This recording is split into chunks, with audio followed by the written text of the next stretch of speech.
Good afternoon. My name is Scott Redler, Chief Strategic Officer at T3Live.com. Welcome to today's recap and look ahead. So, interesting day. We finally got our first press conference from President-elect Donald Trump, and there was volatility. And when he first started, again, he's not the best speaker out there. He's definitely not a speaker-in-chief like President Obama was, but he has his style, and obviously his style got him elected, and everyone's going to have to get used to him. So when at first he started to put out some thoughts, you saw the market get hit. So right away we're in some longs, and lots of sectors broke prior day's low. So some of us got stopped out of positions, and actually we're pretty light going into it because things felt a little heavy. But then later in the day, things started to strengthen.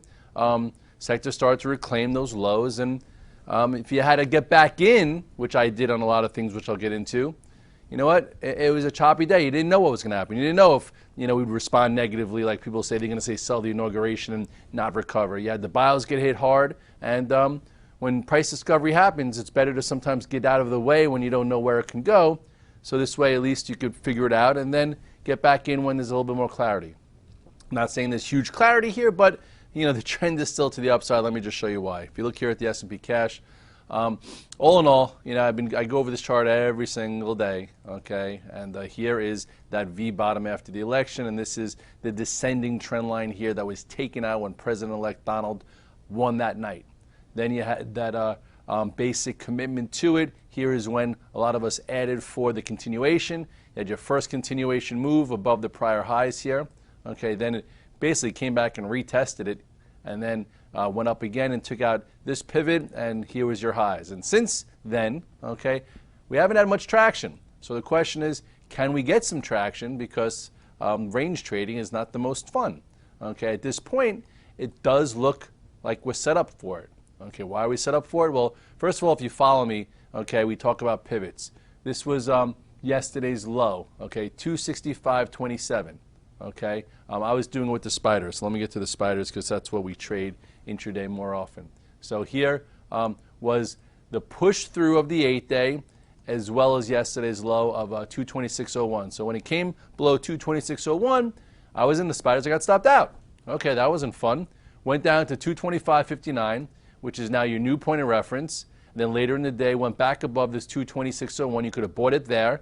This time with the stop at, what is that, 41 cents below, and then it closed at 227. So made 60 cents for 41 cents first, and I know it happened a few times, so it wasn't easy. So now maybe it took a little bit home because overnight it seems as if the market's ready to take out this zone. We're through the actual press conference, so that's behind us. Now the question is, can we make another move here above the highs? We shall see.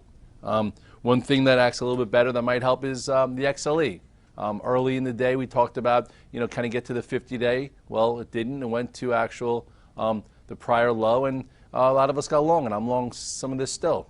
Figured if you sold some strength, maybe buy here, and now we'll see if XLE could help. There was a bad inventory number, but did USO go no? They bought the bad number, and maybe that'll help and get a little bit less pressure on oil.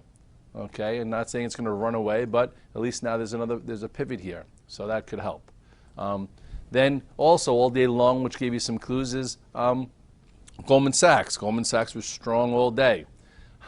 I don't know if it's going to finally stretch and help the banks and help the market go, but at this point, Citigroup downgraded it. They bought the downgrade into the 21-day, and now it'll be really nice if it goes up. I am long some Goldman Sachs, thinking that maybe finally it breaks out now that people got stopped out into the whatever, the banter.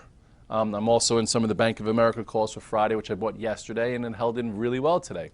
So we'll see if we could take this out beforehand, which would be nice, or after the earnings. So we'll see. It's still above the 8 and 21 days, still consolidating really well.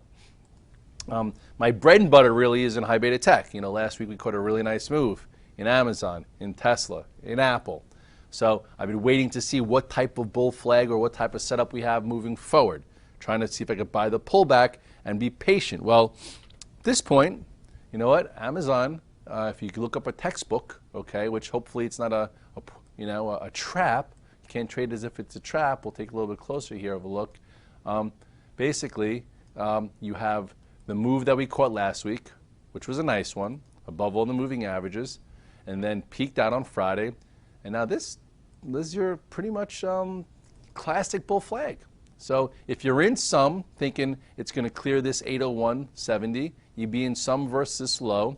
And then this way, if it opens up flattish, you could add here, or if it opens up on an upgrade or whatever in there, you're not upset that you missed it. So this looks pretty good, right? Descending trend line reclaimed, nice follow through, sideways action, didn't pull back at all. So I don't know if it needs another day or so, but I feel like if you're going to be pissed off, sorry for the French, if you're going to be upset, it goes above this and fills this gap, you have to be in some now and take a little pain, and you could add to it if it clears this intraday and then create some cash flow and then sell some along the way. Same thing with Google. Google I didn't take, but can't be too bullish or, I'm sorry, too bearish on Google. Google gave us a nice trade here, and I was talking about let the 8-day catch up, let it go sideways, a nice bull flag. What's a bull flag? Well, here is your pole, here is your flag, and usually bull flags go in the same direction of the bull flag, so above this, you know, the next stop is almost all-time highs, near 840. So if you're in Google and you're trading it, this was a day to be in some, and then maybe you get some follow-through tomorrow. I'm not in Google. Apple has been strong. We've been talking about it. Last really nice swing trade we had was right here.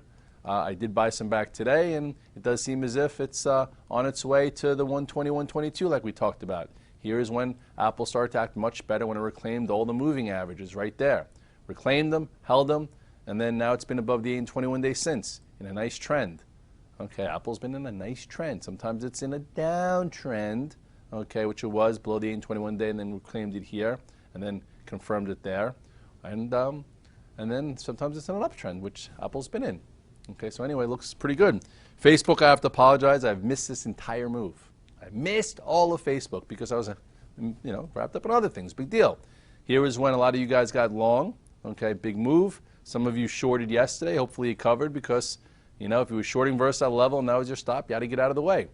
And now, it's been acting really well above all the moving averages. Here it was very wishy-washy. Kept failing and failing and failing. Oh, this time didn't fail. Cover your shorts. Maybe get long. Boom. I didn't do anything with Facebook. I've had a lot of other things going on.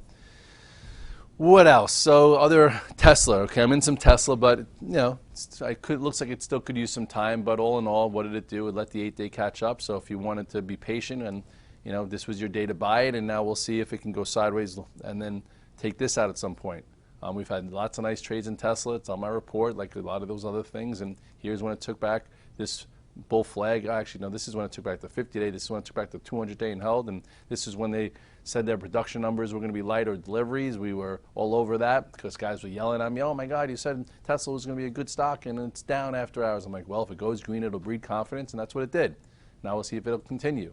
It's going to take a little time, though, probably to get through this, which is a pretty big resistance area. So with a little bit more time, okay, then chances are it could go. The bios, when the president came out and said everything he said, I'm not gonna reiterate what he said, but I tweeted right away saying, hey guys, 275 is support. So there was a trade or two there. Where did it go to? Oh, look at that, 275.07. I went back to 279, couldn't get going. Now this ascending channel here was taken to the downside. So, for me, everyone's like, why don't you buy that dip? I'm like, you know what? It's going to be replayed all night long, and I just don't feel like dealing with the bios for that. So I'm just going to avoid it. It's still, has a lot to prove. It's still in the slower channel. It's still not a leading sector. So for this trade, which we took early, okay, it didn't stick around for that. You had to be at least aware that Trump might say something, and now we'll see what happens next here.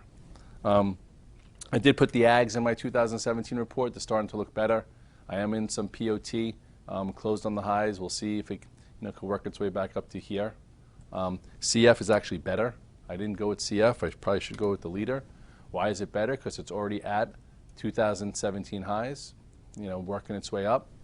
What's something like Mosaic doing? Mosaic MOS, that's NOS, MOS.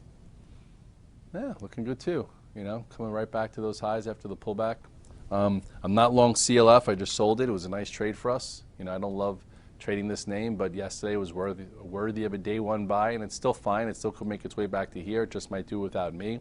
This was our buy yesterday, and then I sold some strength, and still looks good. Could work its way up.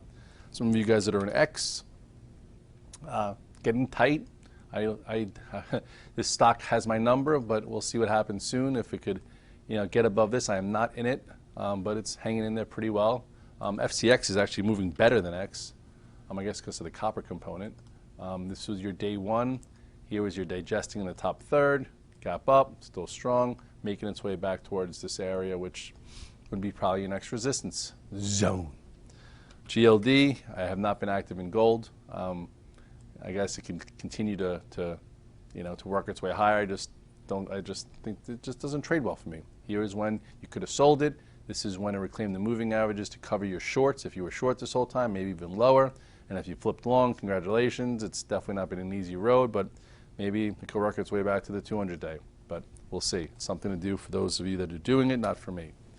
GDX also, everyone was very active last year until this broke, and it did break this downtrend here. So if you want to be in the GDX, you could be in a versus spot, and has a little bit of a bull flag down here too. So if it wants to go, it can go, but I'm not going to be there either. I have enough things going on. And GWPH, I got hit with the bios. For some of you that are in it, if you know me and you've been watching me trade it, I've traded it twice. It's actually been pretty good for cash flow.